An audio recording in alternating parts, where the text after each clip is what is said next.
הנה, הצלחנו. יעל, תקרבי קצת.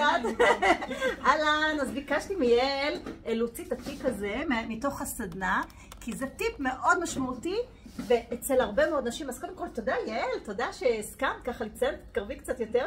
יעל ואימא שלה תמר באו לעשות אצלי סדנה, וקודם כל היה לי כיף איתכם. היה כיף מאוד, זה מלמד מאוד. תודה, תודה. ורציתי להגיד לכם, כשיעל, אני תמיד מבקשת להגיע מאופרת כדי לראות את השגרת טיפול, ואז אנחנו מתחילות מההתחלה. וכשיעל הורידה צד אחד, הסתכלתי עליה ואמרתי לה, וואו, האור שלך כזה טוב, הוא נושם, וזה אחת הטעויות הרווחות אצל נשים, הרווחת אצל נשים, שבטוחות שכדי להסתיר את הפיגמנטציה, אז נגיד אצל יעל הפיגמנטציה מרוכזת כאן. תזכרו שמי שמסתכל לכם, זה מסתכל על מרכז הפנים. אז אם אנחנו מעמיסות הרבה מאוד מקאפ, התוצאה תהיה כבדה, ובדיוק נקבל את האפקט ההפוך שלנו, נכון? אז כמה פחות מקאפ השתמשת?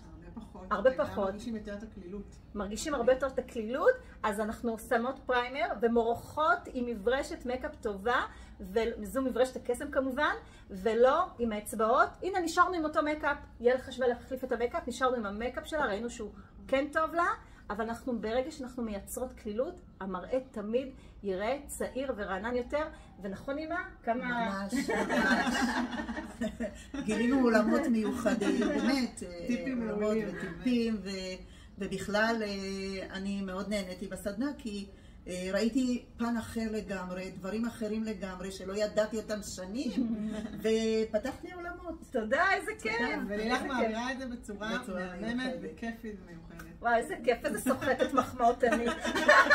זה מאיתנו, זה מכל הלב, זה נכון, זה אמיתי.